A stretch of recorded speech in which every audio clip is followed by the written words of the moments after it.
ಕರ್ತನ ಪರಿಶುದ್ಧ ನಾಮಕ್ಕೆ ಸ್ತೋತ್ರ ಉಂಟಾಗಲಿ. ಪ್ರಿಯ ದೇವರ ಮಕ್ಕಳ, ಈ ಒಂದು ಮುಂಜಾನೆ ವೇಳೆಯಲ್ಲಿ ವಾಕ್ಯ ನೋಡ್ತಿರೋ ಪ್ರತಿಯೊಬ್ಬ ದೇವರೆಲ್ಲರನ್ನು ಆಶೀರ್ವದಿಸಲಿ. ಈ ಸಮಯ ನಾವು ವಾಕ್ಯವನ್ನು ಧ್ಯಾನಿಸೋಣ. ಲೂಕನ ಬರೆದ ಸುವಾರ್ತೆ 19ನೇ ಅಧ್ಯಾಯ 10ನೇ ವಾಕ್ಯ. ಮನುಷ್ಯಕುಮಾರನು ಕೆಟ್ಟು ಹೋಗಿರುವುದನ್ನು ಹುಡುಕಿ ರಕ್ಷಿಸುವುದಕ್ಕೆ ಬಂದನು ಎಂದು ಹೇಳಿದನು. ಆಮೇಲೆ ಈ ಒಂದು ವಾಕ್ಯವನ್ನು ಧ್ಯಾನಿಸುವುದಾದರೆ, ಸತ್ಯವೇದದಲ್ಲಿ ಯೇಸು ಸ್ವಾಮಿ ನಮಗಾಗಿ ಈ ಲೋಕಕ್ಕೆ ಭೂಮಿಗೆ ಬಂದಿದ್ದಾನೆ. ಯಾಕಾಗಿ ಈ ಲೋಕದ ನೋಡುವುದಾದರೆ ಅನೇಕರು ಯೇಸು ಸ್ವಾಮಿ ನೋಡ್ರೆ ದ್ವೇಷಿಸ್ತಾರೆ.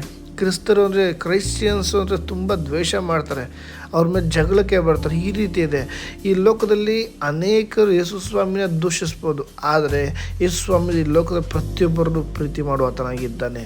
ಅನೇಕರು ಸತ್ಯವೇದ ನೋಡ್ರೆ ಸುಟ್ಟಾಕಬೇಕು ಅಂತ ಕಾಯ್ತಾ ಇರ್ತಾರೆ, ಆದರೆ ಆ ಸತ್ಯವೇದದ ಮುಖಾಂತರ ಅನೇಕರು ದೊಡ್ಡ ದೊಡ್ಡ ಗಣ್ಯ ವ್ಯಕ್ತಿಗಳಾಗಿದ್ದಾರೆ.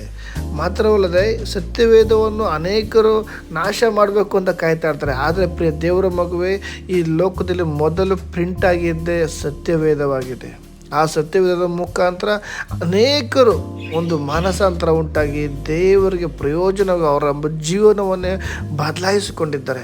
ಮಾತ್ರವಲ್ಲದೆ ಅನೇಕರು ಯಾಕಾಗಿ ಯೇಸುಸ್ವಾಮಿನ ಕಂಡ್ರೆ ದ್ವೇಷ ಮಾಡ್ತಾರೆ, ಯಾಕಾಗಿ ಯೇಸುಸ್ವಾಮಿನ ಕಂಡ್ರೆ ಒಂದು ಕೋಪ ಮಾಡ್ತಾರೆ ಅಂತ ನಿಮ್ಮನ್ನು ನೀವು ಫಸ್ಟು ಪರಿಶೋಧನೆ ಮಾಡಿ. ಯಾಕಾಗಿ ಅದೇ ಪ್ರಕಾರ ನೋಡೋದಾದ್ರೆ ಯಾಕಾಗಿ ಯೇಸುಸ್ವಾಮಿ ಭೂಮಿಗೆ ಬಂದು ತನ್ನ ಪ್ರಾಣವನ್ನು ಸುರಿಸಿದ್ರು? ದೇವರ ಮಗುವೆ, ಯೇಸುಸ್ವಾಮಿ ನಿನಗಾಗಿ ಪರಲೋಕವನ್ನು ಬಿಟ್ಟು ಭೂಮಿಗೆ ಬಂದಿದ್ದಾನೆ.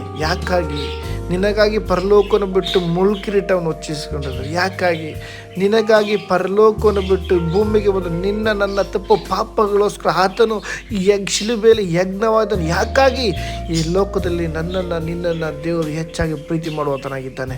ಅದಕ್ಕಾಗಿ ಈ ಒಂದು ವಾಕ್ಯ ಪ್ರಕಾರ ಮನುಷ್ಯ ಕುಮಾರನು ಕೆಟ್ಟು ಹೋಗಿರುವುದನ್ನು ಹುಡುಕಿ ರಕ್ಷಿಸುವುದಕ್ಕೆ ಬಂದನು.